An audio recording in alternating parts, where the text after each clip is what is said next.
Et voici le jeu La guerre des moutons.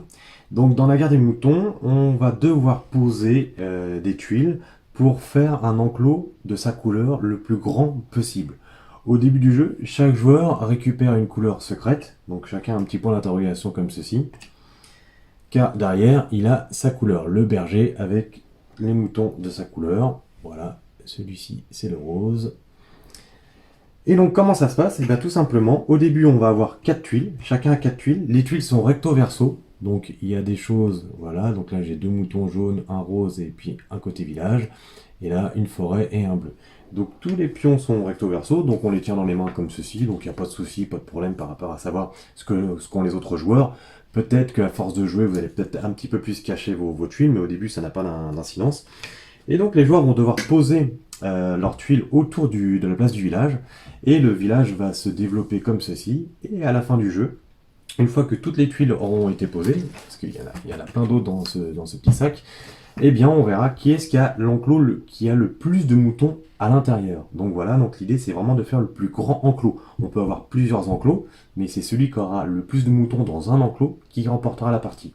En cas d'égalité, si jamais il y a deux enclos de 15, on regardera le deuxième enclos, forcément, et celui qui aura le deuxième enclos le plus important aura gagné. Donc voilà pour la fin de partie. On va commencer avec ce joueur-ci, donc lui il a les jaunes. Il va peut-être commencer la partie comme ceci. Donc là, il vient coller sa tuile au village. À ce moment-là, comme ça touche un côté, il repioche une tuile. Voilà une des règles toutes simples. Je pose une tuile, je repioche une, parce que je touche un seul côté. Vous verrez ce qui va se passer s'il y a deux côtés. Celui-ci, c'est le joueur noir. Il va peut-être essayer d'agrandir, bim, son champ noir. Donc actuellement, je ne sais pas si on voit très bien, mais dans le champ ici, il y a 3 moutons noirs. On peut dire qu'il commence à mener. Le truc, c'est que l'enclos n'est pas fermé. Donc tant que l'enclos n'est pas fermé, on ne le compte pas. Donc ça fait partie aussi des jeux et de la stratégie. Un enclos, on peut compter un enclos quand celui-ci est fermé, soit par des barrières, soit par le village, soit par une forêt. Donc le noir reprend une tuile. Lui, c'est le bleu. Le bleu, on va dire qu'il va poser peut-être comme ceci. Voilà, ça agrandit le village. Et il pose une tuile aussi de ce côté-là. Hop, et là, est-ce que je peux le faire? Voilà, très bien. Donc lui, c'est le rouge. Et il va poser cette tuile-là, qui fait un angle avec le village. Et là, comme ça touche deux coins, eh bien ce joueur-là va pouvoir piocher deux tuiles. Voilà, donc ce joueur-là, ça n'a pas apporté grand-chose par rapport à ses moutons rouges, mais il a fait ça pour avoir un petit peu plus de choix dans sa main. Je vous le redis, comme ça touche deux côtés, tout simplement, je pioche deux tuiles. De nouveau au joueur jaune, il va fermer, et tac, il ferme un enclos. Donc là, je vais vous faire voir. Il a fermé un enclos de 2. Donc actuellement, on peut dire que c'est le jaune qui gagne actuellement parce que c'est le seul qui a fermé un enclos et c'est un enclos de 2 moutons. Bon, ça m'étonnerait qu'il puisse remporter la partie comme ceci, mais bon. Donc ça a touché un côté, il reprend une tuile, et ainsi de suite. Voilà, donc c'est assez simple, c'est vraiment un peu comme des dominos, hein, ou comme un puzzle. Il va falloir qu'on réussisse à poser ces tuiles astucieusement. Là, je le fais totalement au hasard, donc il n'y a aucune stratégie derrière tout ça. Le but étant, je le redis, de créer un enclos de plus en plus grand. Est-ce que je peux faire quelque chose de sympa avec le noir pour vous montrer quelque chose? Voilà, je pourrais faire ça. Donc là, le noir, même chose, va pouvoir poser ces tuiles-ci avec la forêt. La forêt, c'est une importance parce que dans la forêt, on rencontre deux types de personnages. On rencontre éventuellement des loups.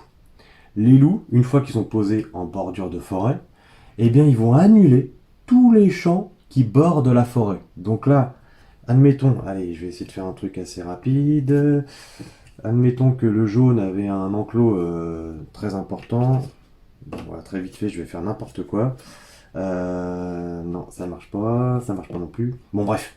Le jaune avait un enclos assez important de moutons, qui était fermé, on va dire de 5 moutons.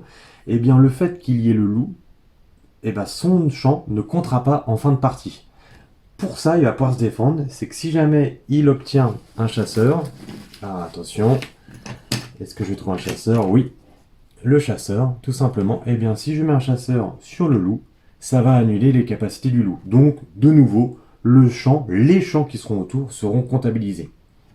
Donc voilà une une petite astuce. À l'inverse, le jaune aurait pu très bien commencer par poser un chasseur. À ce moment-là, le loup ne peut pas venir. Vu qu'il y a un chasseur, le loup ne peut pas venir. Par contre, je vous le refais voir, si le loup est là, eh bien, le chasseur peut venir pour le faire fuir, on va dire. Voilà.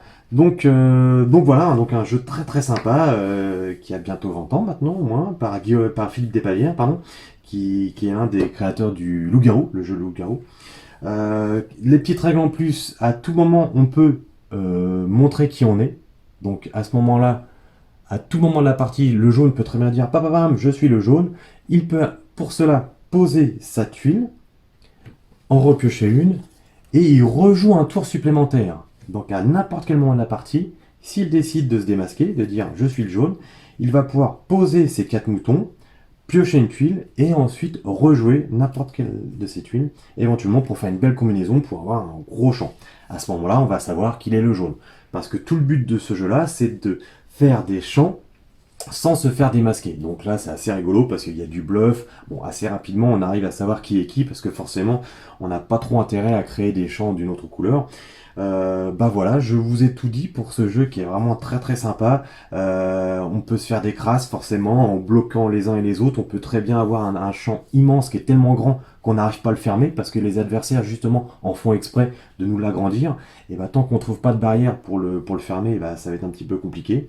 Et puis voilà, donc l'édition est vraiment sympa, les petits moutons sont mignons, hein.